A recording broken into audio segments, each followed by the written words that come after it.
Hello, Namaste everyone. Welcome to Stano Success Mantra.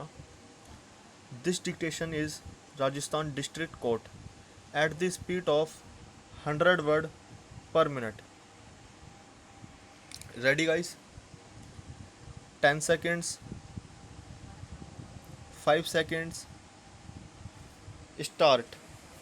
The proviso to section 15(3) raises pecuniary jurisdiction of a court of small causes in respect of suits by the lessor for eviction of a lessee from a building after determination of his lease and for recovery of rent, damage, etc.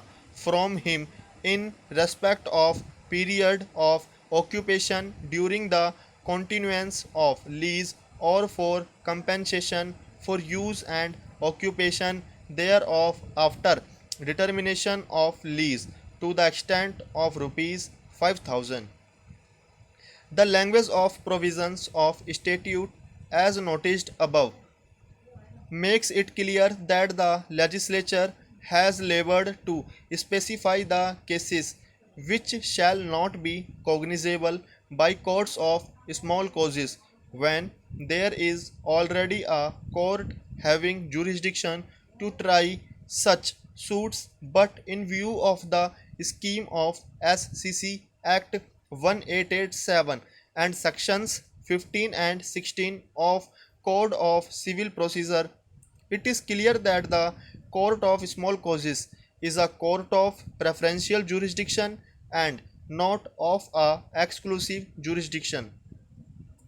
It cannot be said that a civil court on regular side lacks inherent jurisdiction to try suits of nature specified in section 52 of SCC Act 1887. Section 15 of SCC Act 1887 came to be considered before a full bench in Manjrulal Haq and another versus Hakim Mohsin Ali AIR 1970 all.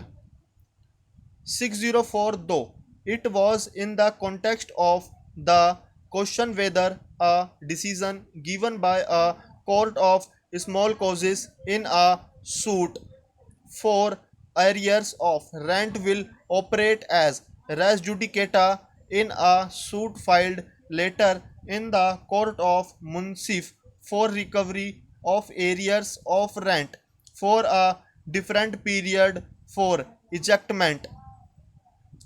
In this context, the court considered the question whether court of small causes is a court of exclusive jurisdiction and answered it in negative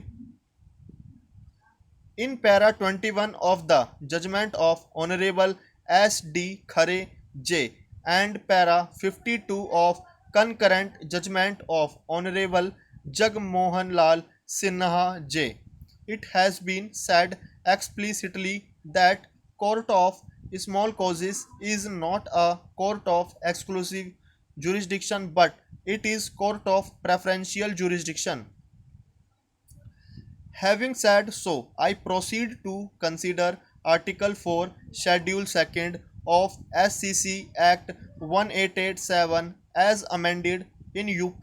A suit for possession of immovable property is barred, but there is an exception again to bring a particular species of cases, namely suits filed by a lessor for eviction of a lessee from a building after determination of his lease and for recovery from him of compensation for the use and occupation of that building after such determination of lease.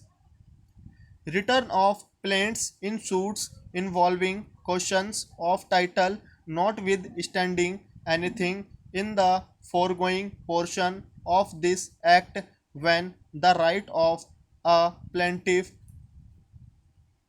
plaintiff and the relief claimed by him in a court of small causes depend upon the proof or disproof of a title to immovable property or other title which such a court cannot finally determine.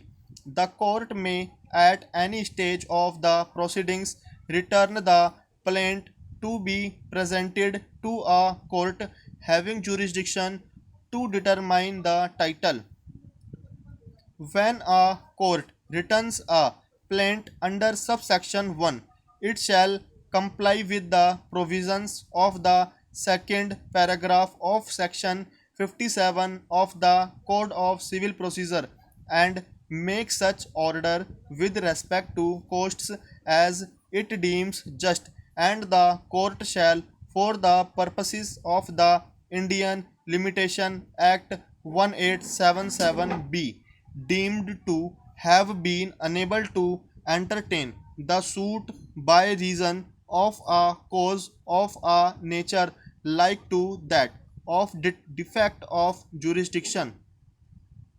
Section 23 of SCC Act 1887 has been considered at umpteen times by this court and on some occasions by the apex court also. The interpretation and mischief covered by Section 23 has been explained and clarified time and again. In my view, it is no more res integra full stop.